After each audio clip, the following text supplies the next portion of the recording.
Bad DJ. Bad DJ. That was a bad fade out. How you guys doing?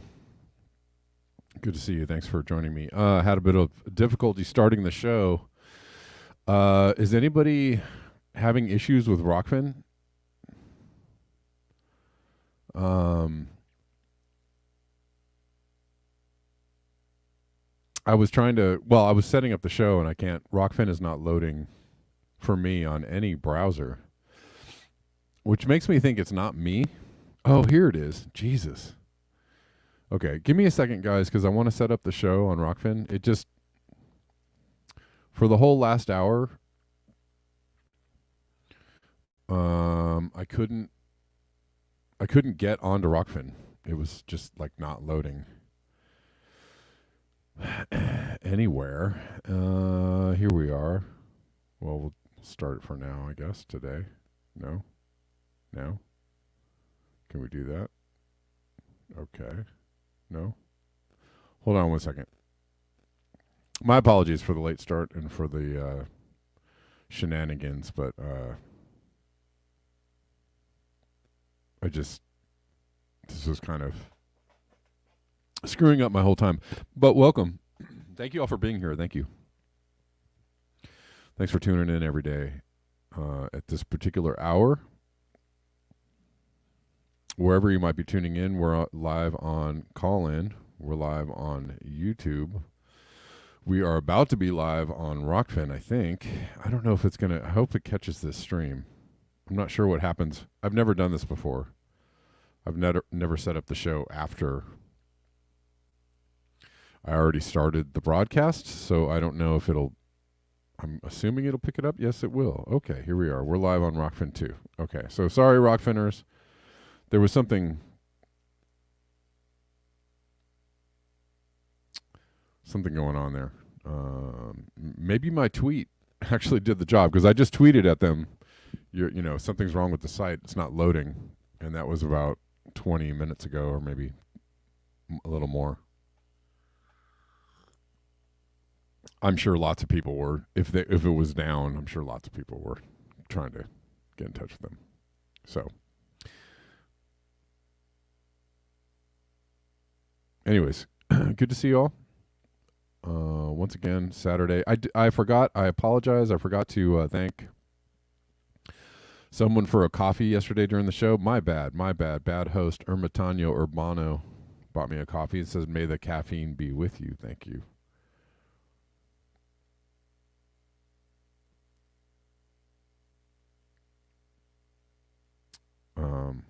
Appreciate that, y'all. And let's see. Just trying to get things together. My apologies for taking so long. All right, I guess we'll start with these here. From Matthew Todd. So again, Vegas, we got some rain. We got some, like, a little more of a random storm. I think we probably... Well, I don't know if we got more rain than we did during the hurricane, but Las Vegas certainly got a dumping. And I saw somebody involved with the First Fridays in Las Vegas saying that their First Fridays was canceled in Las Vegas because of extreme weather. Extreme weather. When Matthew Todd says, "Remember when David Attenborough constantly warned of the collapse of civilization? This is one of the driest places on Earth yesterday, and it's barely begun." So, yeah.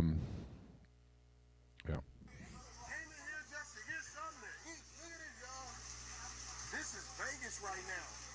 It's hell in it. Whoa, it's hell in here. Look at that. We almost got jacked. I can't believe, y'all. Look at that hell. Look at the hell, y'all. Look at that hell. I'm trying to get something to eat, y'all. Look. Yeah, oh my God. Look what just happened, y'all.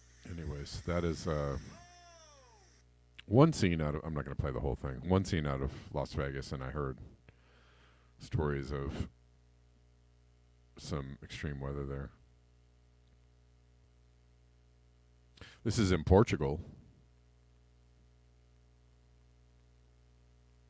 Extreme weather in Portugal. It's September 2nd. This is in Valpacos or Passos, Portugal. Hail.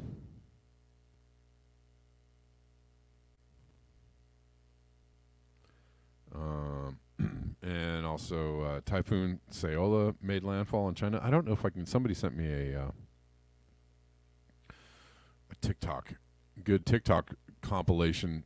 I think it was Joseph, but I don't think I can get it. I don't think I can get it on my. I don't know if I can show you guys.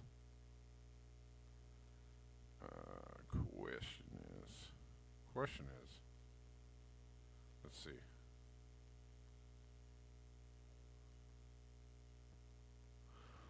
Let's see if I can show you guys on the screen. Okay. They're going to make me log in here on the screen. I don't know if I'm going to be able to do this.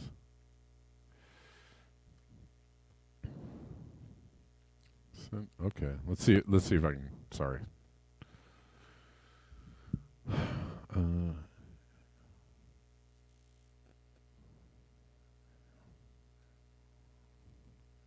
Okay. Are they going to allow me to do it? Login success. Okay, this is cool. Got it.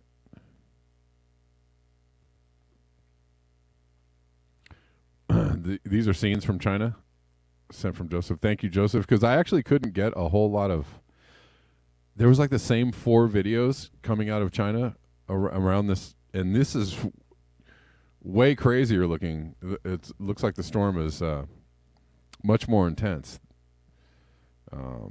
Again, you have to assume that these aren't from other situations or other, you have to be a little skeptical about all posts on social media, but this is apparently from Typhoon Saola in China. Just watching some scenes.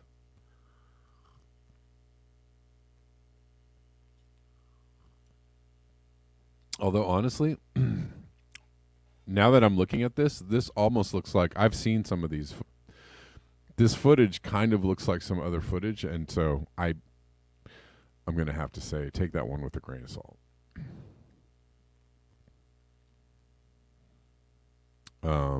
But it was powerful and injured 55 people.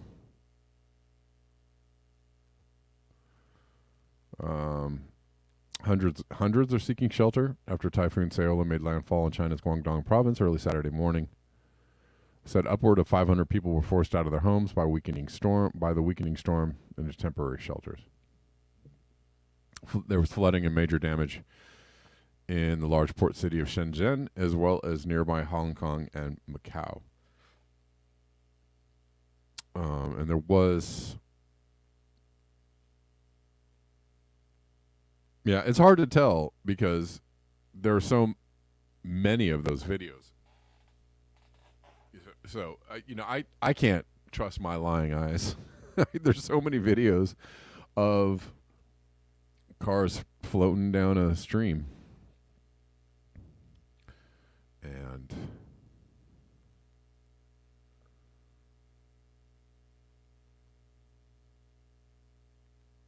so it's hard to tell. Anyways, during one point Friday, Saola's wind speeds reached 150 miles per hour, which would have made it a Category 5. So it was fairly strong. It's apparently the strongest storm since 1949 to hit the area. The Chinese Weather Service said Friday.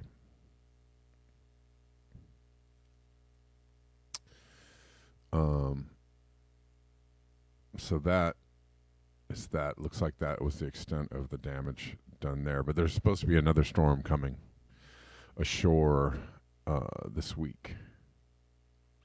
Another Pacific typhoon coming into the area. Was it as early as Sunday? I know it was in the next few days. And there's lots of hurricanes lining up in the Atlantic as well. Several. All right, so let's look at the story.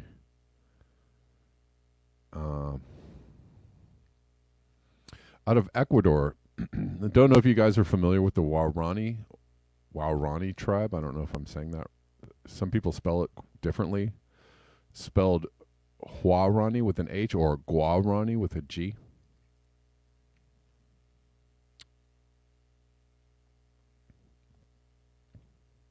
But apparently there was a vote in Ecuador and they voted to kick out the oil drilling out of this particular area in Ecuador that this tribe has been fighting against for quite some time. And so, you know, is this going to last? Is this going to... I mean, even in the article, they said that they were going to ignore this referendum. But let's, I'm going to read a little bit of this.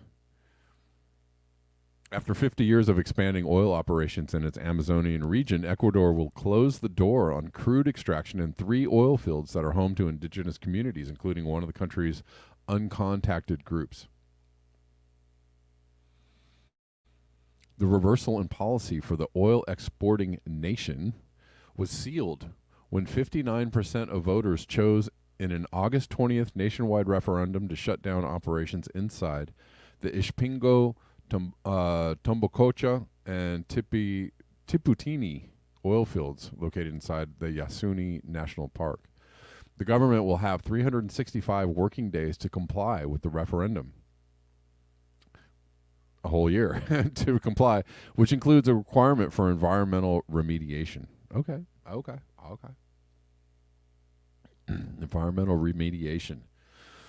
The so-called ITT fields located inside Ecuador's oil block 43 contain a fraction of the hundreds of oil wells that will remain in operation throughout Yasuni and the greater Ecuadorian Amazon region. So this is a very small, tiny win.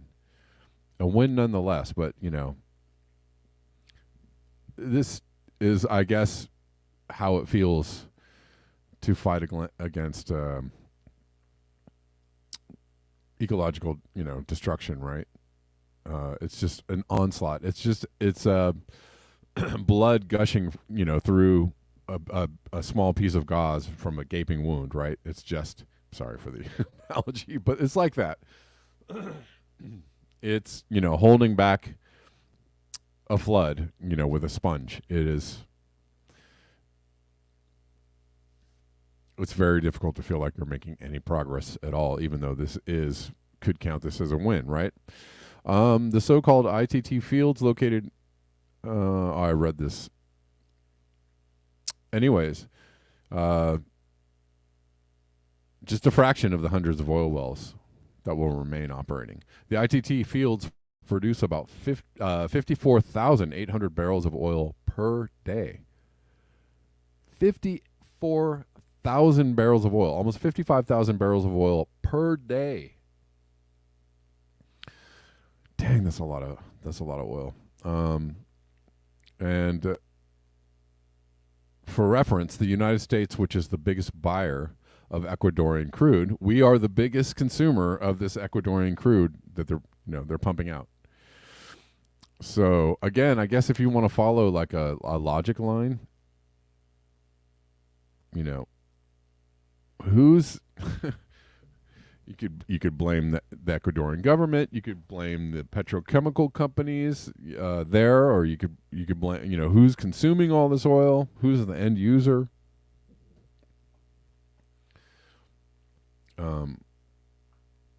Who's really at fault here? Is it the supply or is it the demand? Is it the chicken or the egg?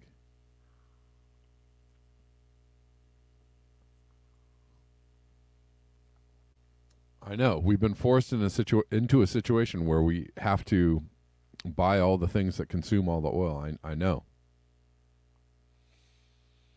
but without the consumer, there is no demand, is there?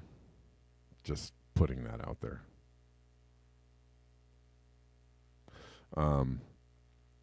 So the U.S. is the largest consumer of this Ecuadorian oil. We'll watch this video real quick.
Nosotros solicitamos a todos los ciudadanos, ciudadanas ecuatorianas a decir sí a Yasuní, porque es nuestra reserva, nuestra vida, donde nuestros pueblos, por eso nosotros estamos aquí dando la vocería en defensa de nuestros derechos y en defensa de nuestra madre tierra.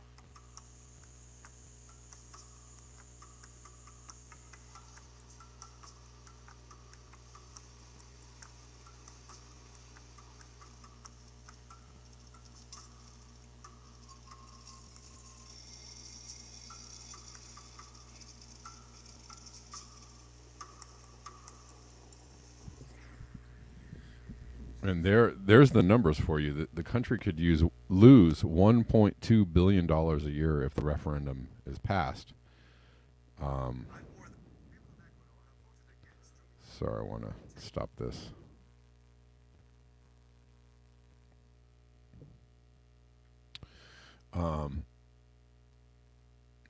So in that video, they were saying that 35% of the people supported it. But guess, what the final vote was pretty overwhelming. It was like 59%. Let's see if we can get the numbers here. Yes, 59% of the voters. I mean, in any election, 60% is pretty overwhelming. So they were lowballing it. Of course, they were lowballing it at 35% there. And the voters voted, they spoke, and I guess they have to agree to go along with this, even though. So let's read on. Ecuadorian President Guillermo Lasso and the state-run oil company Petroecuador released statements saying Ecuador would comply with the results after the Minister of Energy and Mines initially said Ecuador would continue with oil production in ITT fields despite the outcome of the referendum. Of course. They're like, what people and what they want. This is all farce. This is all a game. This is all for show anyways, right? In the run-up to the election, Petroecuador and pro-oil industry groups argued that stopping production in the ITT fields would cost Ecuador nearly $14 billion, imperil economic growth, and cause job loss. The Orellana province, where the ITT fields are located, was one of only 2 provinces in the nation that voted no on the referendum. The outcome of last week's referendum holds even greater implications for local indigenous communities whose families have inhabited the region for over 12,000 years. Members of the grassroots community, the Bayahuari of Bameno, announced on Monday that they have convened meetings with neighboring groups to collectively defend other parts of the Yasuní, which remained under threat from encroaching oil operations. And I don't know if you guys remember, we covered this. There are other areas in Ecuador that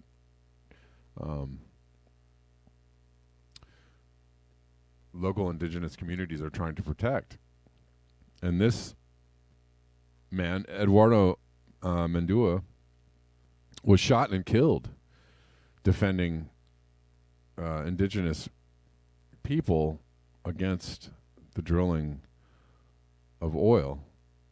This is from February, and Eduardo Mendua, an indigenous activist who was fighting to protect Ecuador's Amazon rainforest from oil extraction, was killed by gunmen. The indigenous organization CONAI reports.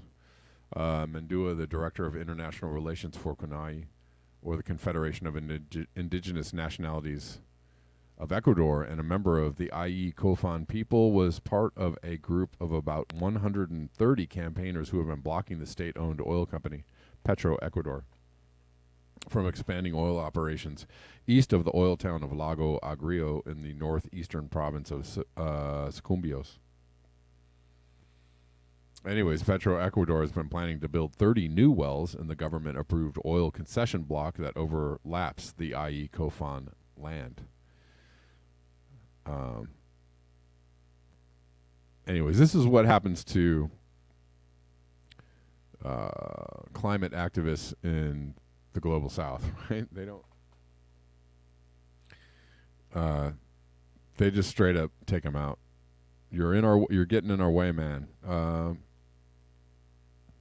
Then you have, again, I brought it up before, the case of Steven Donziger, who successfully litigated against Chevron for destroying lands in, was it Bolivia? I'm not sure about the country. Who was put under house arrest for for successfully suing Chevron. They, hired a team of prosecutors and convinced a judge to try the case, and then they, right? These are very powerful people, and they do not like to lose. In another interesting note, the Waorani tribe, who was successful in this endeavor,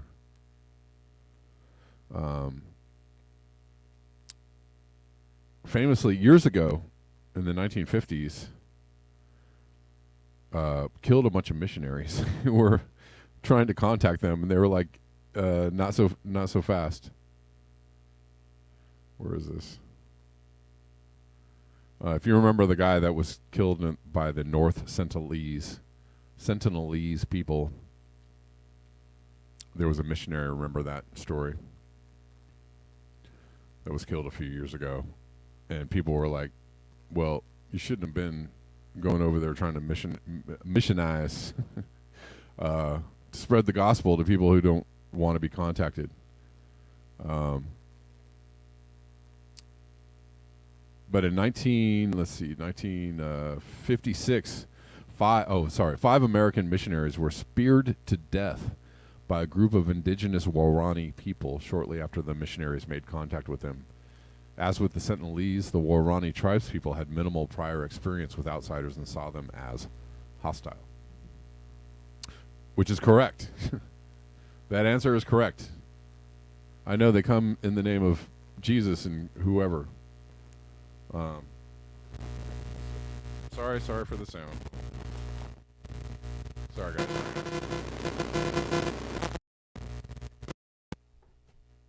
Okay, I think that's better. God dang it. Cut it out.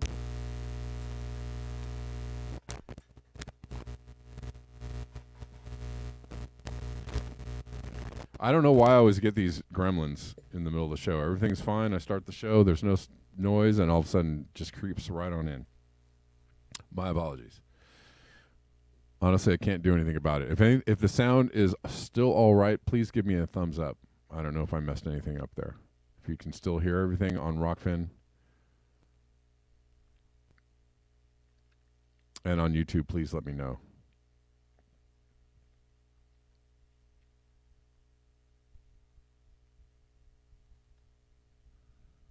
Everything good?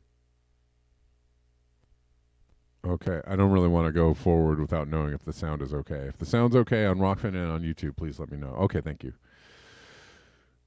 I don't know what it is. Meanwhile, AOC is trying to reach out to her South American people and tell them to trust the USA. I don't know how well this is going to go. AOC urges the U.S. to apologize for meddling in Latin America. We're here to reset relationships. Okay. Sure about that?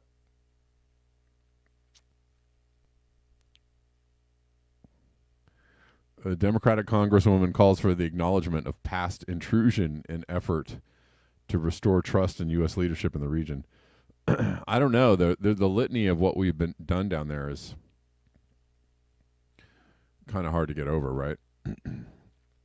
I mean, good luck with this. There was a guy from the UN that was talking about breaking up Brazil into 5 different countries because they wouldn't support the war in Ukraine. And that's going on right now. Right now, there are people, the U.S. is unhappy with Mexico, right? With AMLO for privatizing, or not privatizing, but taking back their ownership of lithium mines, right? So the U.S. is very upset about that. They're also resisting imports of GMO corn from the U.S. The U.S. is very upset about that, right? So, but AOC's out there trying to do this like glad handing kind of like, oh yeah, we were really bad in the past. Please forgive us. That face, I totally trust that face. Right? Oh, yeah, she looks. Yeah, I trust you. She's looking. God, she looks a little scarier every day. Like, look at the eyes. She's getting those. I don't know what to call them. Bohemian Grove eyes. Sorry, but to go there, but I don't know what else to call it. But she's out there like, oh, come on, we want to apologize. Meanwhile, we're threatening. You have Republican candidates for president talking about invading Mexico. Straight day one, I'm going to invade Mexico. Was it DeSantis that said something like that? I mean, it's absolutely insane. And then you have people that are really upset at Lula for not supporting. He wants peace. He wants a peace accord with Russia and Ukraine. To figure he wants them to figure it out. They don't want to send arms to Ukraine, and we're totally pissed at them for that. I don't know if this is going to go very well. She said the Democratic Congresswoman from New York was speaking after a visit to Chile in advance of the 50th anniversary of the coup against Salvador Allende, a democratically elected socialist president actively opposed by Washington. And it seems like we kind of do that a lot. I believe we owe Chile, and not just Chile, but many aspects of the region, an apology. Ocasio-Cortez told The Guardian in an interview at her campaign headquarters in the Bronx. I'm going to be able to speak soon. I don't think that apology indicates weakness. I think it indicates a desire to meet our hemispheric partners with respect. Well, this sounds all very lovely, if not for the historical fact that I don't think any of these countries should trust anything. We just tried to overthrow Maduro. It was just a couple of years ago, right? When some Navy SEAL mercenary types showed up on the shores of Venezuela looking to overthrow Maduro. I mean, come on, man.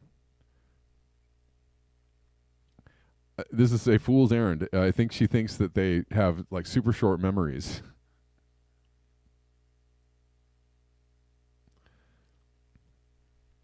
I mean, maybe her intentions are good. I don't know, but she's clearly. She isn't the progressive that you think she is.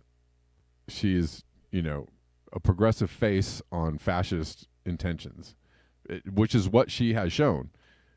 All of her voting, all of her actual actions in Congress have shown that she's just a supporter of the fascist Democratic Party.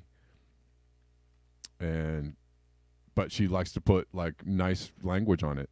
She's there to put diversity and woke language on fascist intentions. That's what she's there for.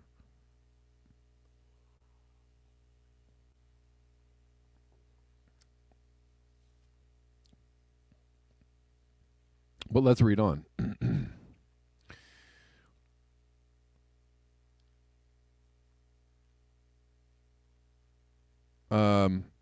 Since President James Monroe effectively announced a protectorate over the hemisphere in the early 19th century, known as the Monroe Doctrine, the U.S. has interfered in nations across Latin America, often in pursuit of its own commercial interests. Didn't we just coup the leader of Bolivia? We coup who we want to coup? Elon Musk? Over the lithium? We just had someone threaten to, a presidential candidate threaten to invade Mexico on day one of their tenure. I don't know. I feel like this is good cop, bad cop, with AOC playing the good cop. Right?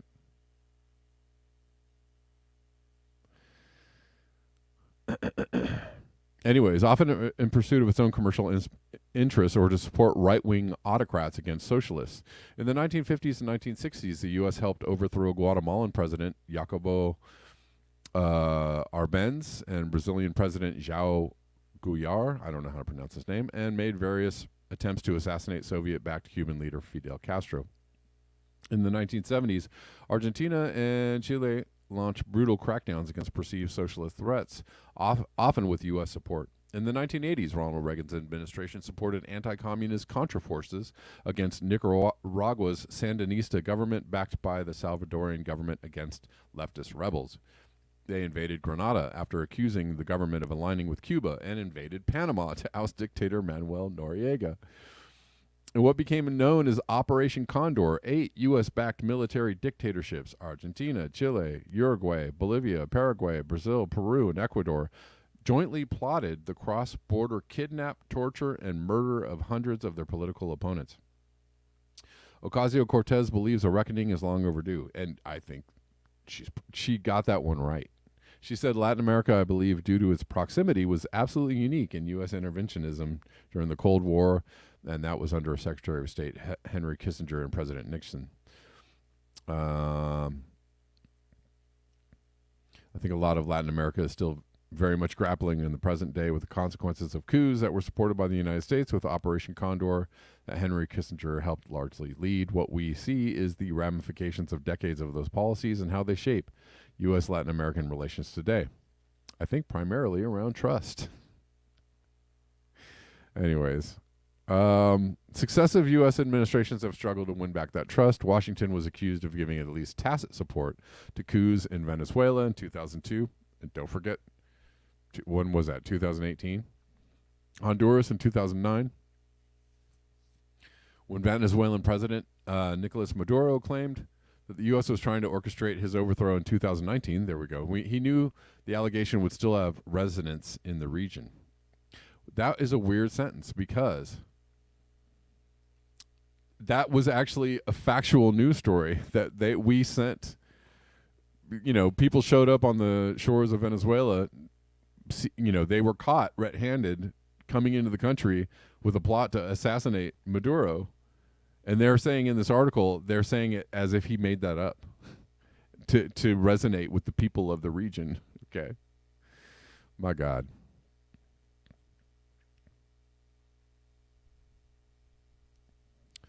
Anyways. And she's doing this under the guise of climate stability. There are implications for everything from climate cooperation to immigration initiatives to trade relations. Joe Biden has faced criticism for neglecting Latin America as he seeks to rebuild alliances in Asia and Europe, even as the U.S. faces growing competition in China for influence in the region. Tim Kaine told a recent Senate Foreign Relations Committee hearing, "I struggle to see what this administration is doing in Latin America that has any heft to it." That's pretty right on, Tim Kaine. That's pretty factual there. Anyways. Climate diplomacy was a central focus of the visit. Brazil is a major driver of deforestation, but Ocasio-Cortez, a member of the squad of progressives in the House of Representatives, said it was important to communicate that Amazon is not Brazil's responsibility alone.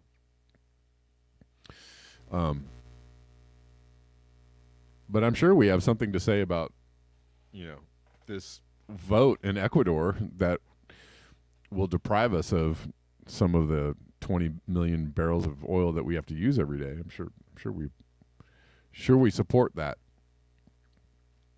We don't support that.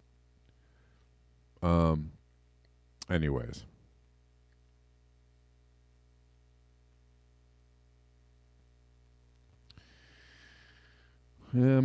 Let's see.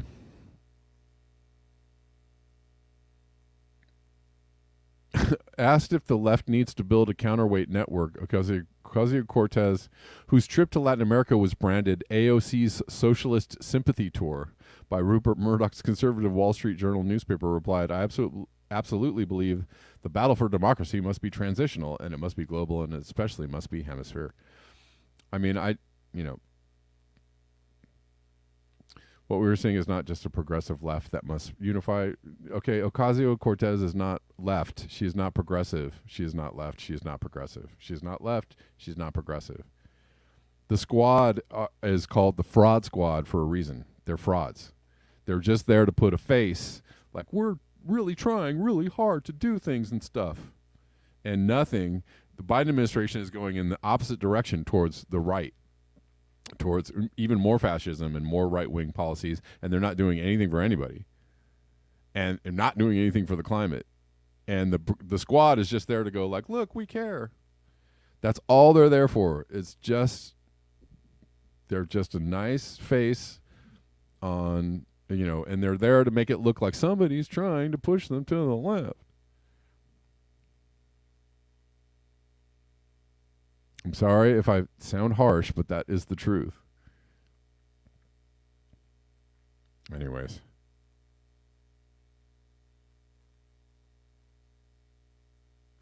This is ridiculous. At the end of the day, for democracy to prevail, democracy must deliver.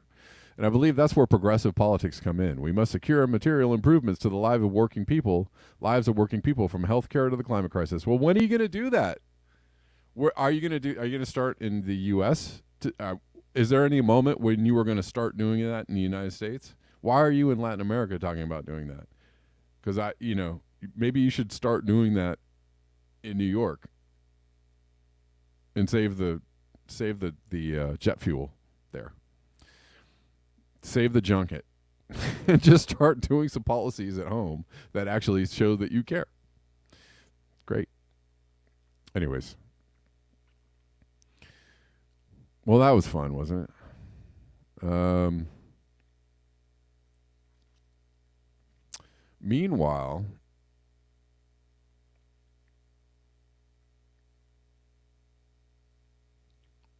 by the way, in Brazil, like Lula is actually, he's not making the elites happy because he is.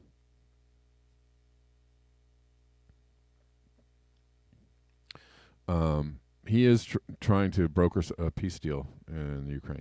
Anyways, I forgot to show you guys some other things there, but it's just getting late in the day. Joe Biden.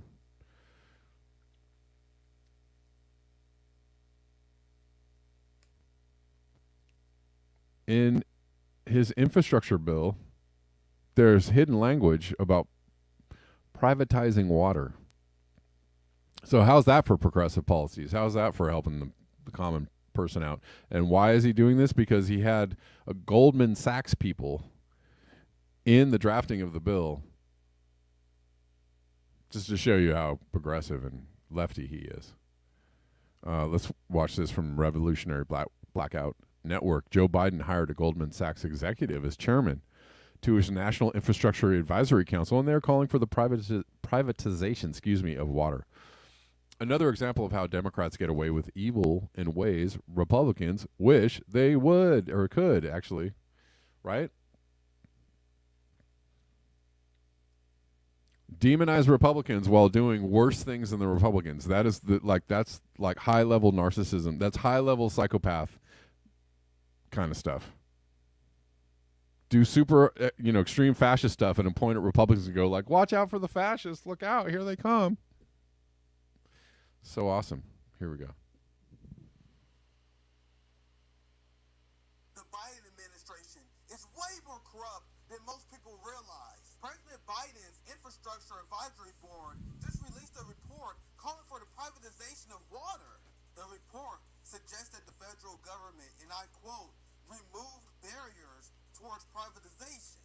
So, who's on Joe Biden's National Infrastructure Advisory Council in the first place? Surely the Biden administration chose an intellectual to lead this advisory group and not someone who had conflicts of interest, right? Right? The Biden administration picked someone who was on the board of Goldman Sachs. The board of Goldman Sachs. You can't make this up. So for those who think we live in a democracy, how the hell did we vote Goldman Sachs out of our government? Motherfucker is literally a CEO of an investment infrastructure bank worth $100 billion that literally profits from water privatization. Water privatization was something that civil rights groups and progressives opposed for decades for obvious reasons. Meanwhile, this is what the Biden administration is pushing for, but he's still endorsed by progressives. Just another example of Joe Biden and Democrats getting away with what Republicans wish they could.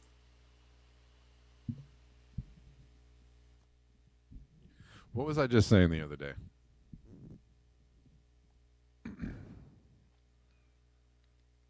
What was I just saying? The tables have turned. The places have flipped. The Democrats are just the smarter, better fascists. More fascists these days. They do it better. I have one more story I wanted to cover before I get out of here. But before I do, if you appreciate the show, if you support this show, there are ways that you can support the show. PayPal.me/Kevin Sandbloom, Venmo @KevinSandbloom, Cash App @Red Llama Music, BuyMeACoffee.com/BlackBearNews. If you want to donate, send me a message. You can also do super chats, super raise. I appreciate all of it. Patreon. Thank you to my Patreoners, by the way.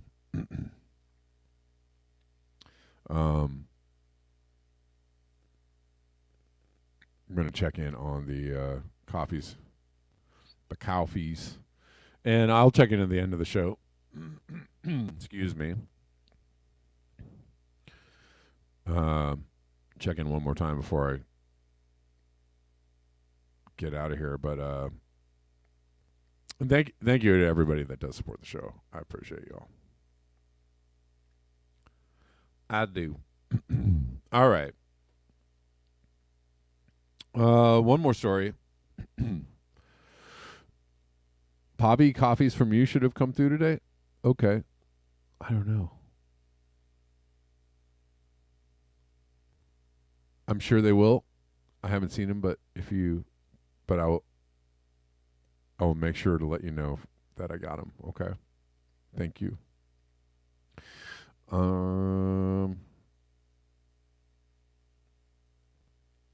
There's a plan that you got the subscription coffees. I got you.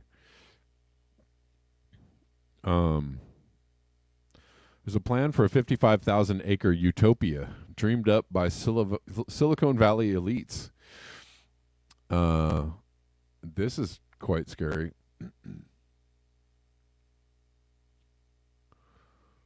Flannery Associates, the California group behind the $800 million effort, launched a website showcasing renderings. The Silicon Valley elites who have been quietly buying up Northern California farmland for several years. Buying up California farmland for several years. So it's actually true. It's true that elites are buying up farmland, and you wonder what they're going to do with it. Or maybe you don't wonder. Maybe you know what they're going to do with it. Maybe it's pretty obvious what they're going to do with it. So, anyways, they've been buying it up for several years. They've gone public with their vision for the utopian city that they hope to build from scratch. on 55,000 acres in Solano County. This week, the group behind the effort, Flannery Associates, launched a website for the initiative and released a series of sunny renderings showing Mediterranean-style homes and walkable and bikeable neighborhoods. The sudden launch of a public campaign comes as the group, backed by a cohort of billionaire Silicon Valley investors, had faced growing criticisms over their shadowy agenda. A brightly colored photorealistic illustration of a carless avenue, lined on one side by homes and the other by trees, lots of people and bikes. Before last week, no one knew exactly who was behind the purchase of the agricultural plots and empty land in southeastern Solano County, about 60 miles from San Francisco. The land bought by the firm primarily stretches between Fairfield, home to 120,000 people, as well as the Anheuser-Busch Company Brewery and the Jelly Belly Jelly Bean Factory and the small city of Rio Vista. In all, the group spent nearly $1 billion and became the largest landowner in the county, even buying property around the nation's busiest Air Force base. The mystery reportedly drew the attention of the U.S. military and the FBI. Last week, the New York Times revealed that Flannery Associates was backed by a group of prominent Silicon Valley investors and aimed to build a new city operated using clean energy that would create thousands of jobs while offering residents reliable public transportation and urban living. Guys, man, this sounds like utopia. Do you think these investors are going to make a clean city and it's going to be, this is going to be good for the planet? The smart city, the clean city is going to be great for the planet. It's going to be great. You need customers for stuff like this, right? You need customers because the city isn't going to fill itself with people that are buying things and using things and using the energy and doing the things, right? They can't sell this utopia to themselves, right? I mean, they, on some levels they can, but you can't sell the plots of land. You can't sell the future. You can't sell the dream, the vision, right? To yourself. You have to sell it to other people. This is the first flaw in the logic. Oh, I think I lost you. I lost a prop here. It's okay. Anyways, this is going to be great, guys. I'm telling you, it's going to be fun. It gets better. Jan Schrammick, a 36-year-old former trader for the investment banking firm of who? Goldman Sachs, spearheaded the project. Awesome. That tells me it's going to be great. This is going to be so utopia. Bro, I can't wait to live in the utopia that these people have put together. And the group of backers includes Reid Hoffman, the LinkedIn co-founder, venture capitalist Michael Moritz, Lauren Powell Jobs, the founder of the philanthropic group Emerson Collective, and the wife of the late Steve Jobs, Mark Andreessen, the investor and software developer, Patrick and John Collison, the sibling co-founders of the payment processor Stripe, and the entrepreneurs Daniel Gross and Nat Friedman, the Times reported.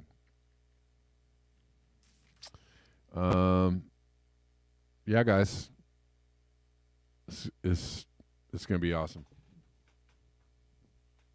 I'm sure they're going to make, it's going to be utopia. I'm sure these are the people that are going to give us utopia. And can't wait to get there.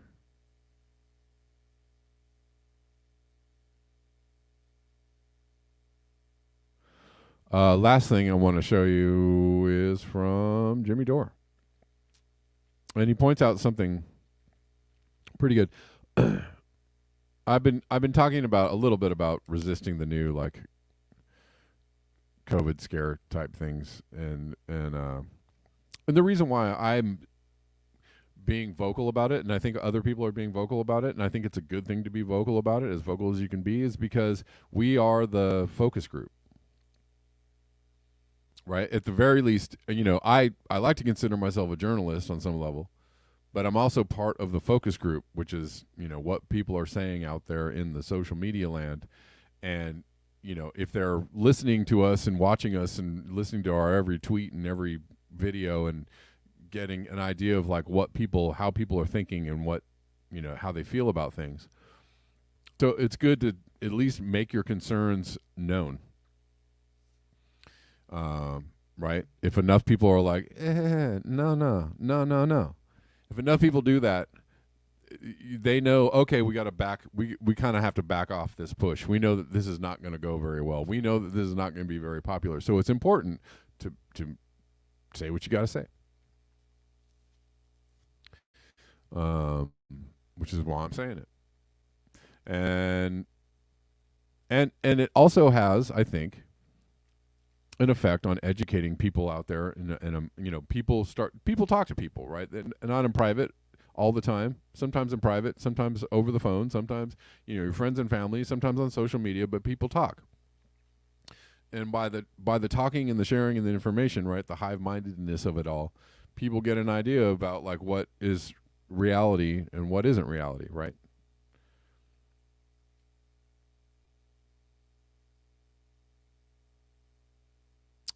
Anyway, so the Jimmy Dore is retweeting this from Kanoka. Or is it Konakoa? I don't know.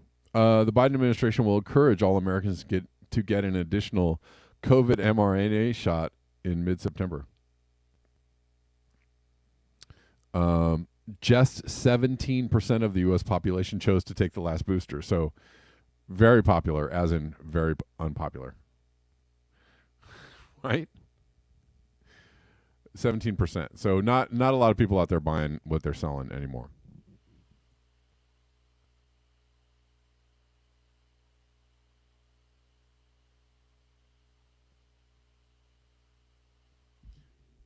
I can't even get this thing to play. Anyways, I'm not going to really bother with it. But this is really more about Jimmy Dore's comment. What this means is that at some point, most Americans finally got skeptical enough of Big Pharma, the government, corporate media to see through their vaccine propaganda and reject their medical advice and directives. Thank God. Exactly. So at some point, I think people started going, yeah, not so much. And I know quite a few of those people personally that were, super into, I'm going to get it. And boosters, get it. I'm going to get it. Oh, no, I feel bad. No, my friends feel bad. Oh, no, my friends died. Oh, no. Right? Maybe I won't be getting any more of these. Anyways. Is this ever going to play? I don't think so. I think it's broken. Sorry, guys.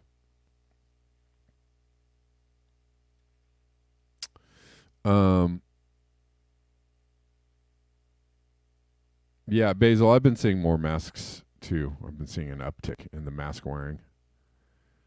I'm just trying to be even about it and not I do a lot of muttering under my breath, but that actually turns out to be kind of out loud. So I see people with masks, I'm like, God damn motherfucker. I'm trying not to be like super obvious in my face about how I feel about it.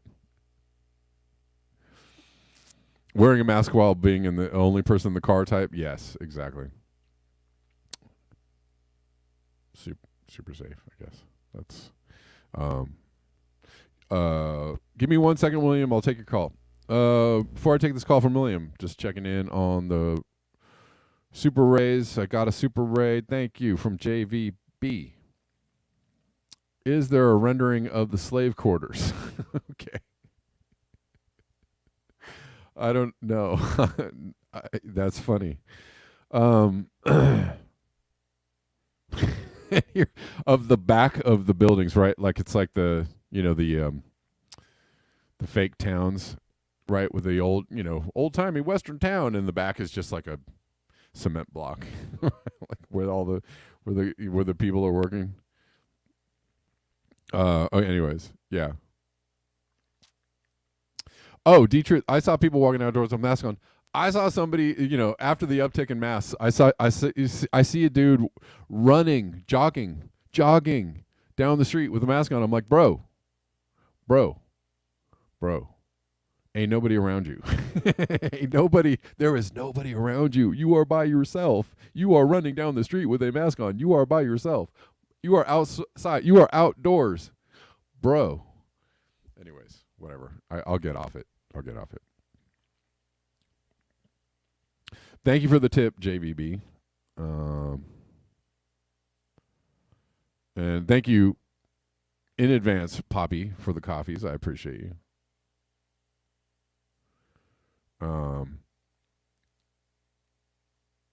Give me 1 second, William. I'll be with you in one moment. Just making sure I don't miss anybody. All right.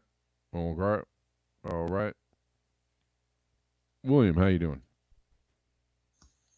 Kev, can you hear me okay today? Yes, sir. What's All going right, on? real quick. I'll be as fast as I can in the live chat.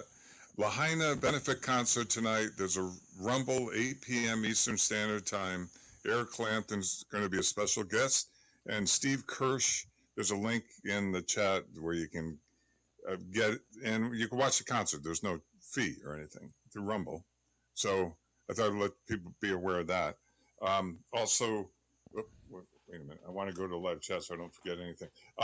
There's some links to some GoFundMe, some guys who are really backed by the natives there and the residents who's doing some really good work. He's got some great video links and he's trying to help raise money. I'm getting good feedback from people I know who have friends on the island on this GoFundMe versus what they're getting from FEMA and, our government. Also, there's a link where he's talking to a local fellow. They had land donated to put up temporary housing. Now they're trying to raise money for the actual mobile units they can bring in. Okay. So these are some good causes. I just thought I'd mention it. Links in the chat. And then, regarding the land grab, the doctrine of discovery, Roman Catholic Church, 1452, Pope Nicholas V, for 571 years, finally repudiated by the Pope Francis 2023, but no reformations. You forget about that, and there's a lot of people who feel this whole thing going on at Lahaina is a huge land grab. I haven't talked to you in a while. I've been hearing. I mean, it's hard to miss that. Yeah. It's interesting. What's interesting, what is happening in Maui and the news around it is very interesting because I don't, it's obvious that something is greatly amiss there and really wrong. And people are calling out all these inconsistencies in the story and all the things that have happened. And I'm sorry, as a believer that climate change is happening, just to call it climate change and just that's the end of the discussion, or and nothing else is going on, I think is not a very informed way to look at it, because there's a lot of weird stuff happening there. And even if you think climate change was part of the reason, I think obviously there's so many factors involved in what is going on, prior, during, and after this fire that make it look like something definitely strange is going on there. And I appreciate all the people that are putting out information about that. And there's so many local people saying like, hey, this is going on. This is not conspiracy theory land. This is actually happening. Right. And I think, and again, as a global, we are the focus group, right? As a global focus group, as a global, we're all interconnected, right? People are starting to understand what is going on and starting to talk about it, right? And I think it's becoming obvious, and a lot of people are becoming aware that this story is bigger than, there was a fire and it was really bad, and it's maybe climate change caused it. I mean, maybe it was part of it, sure, but I think something else is going on there. I'm sorry, I didn't mean to interrupt you. So no, absolutely. I mean, let me know if you want to talk more about it. I know you want to go or another day, but I obviously can expand on it. I mean, I don't know if I have time to do it today. Okay. But I will drop the links that you put in the chat. I will drop those in the chat of the other platforms. Okay. Yeah, good. Let me make one more last comment. I know a woman, Loretta, who has friends on the island, and very positive things said about Eric West. That he actually is helping people pay their rents and their mortgages with the money he's getting from the GoFundMe. Yeah. His goal is to help buy out the banks. He wants to try and raise enough to buy out the banks, because otherwise, a lot of these people don't have jobs anymore because Old Town burnt. And you see what I mean? The survivors, how do they pay their mortgages, for one, or their rent? Right. You see the problem they're in? And so that's just the tip of the iceberg. So I know you got to roll, but maybe, I don't know, what day do you think you may have a little more time? Because I've done a lot of research on it. I mean, I'm down to bring it back tomorrow if it's possible. Okay. Yeah. I'll call in. Okay. All right, Cool. Kev, thank you. Yeah. Thanks, man. You're welcome. Bye. Yeah, it's becoming a bigger story than I think that, they wanted it to become. I know. The dreaded they. It's an interesting thought, though, right? Ring-tailed fox says, "Buy out the banks." Lovely thought, but the powers that shouldn't be will never give up their primary method of control over society. No, or they're going to kick and scream against it. But anyways, I put some links, guys, for if some Maui donate links in the chats of Rockfin and YouTube, and I think that about does it for me. Thank y'all. I see you tomorrow at the regular time. Until next time, peace.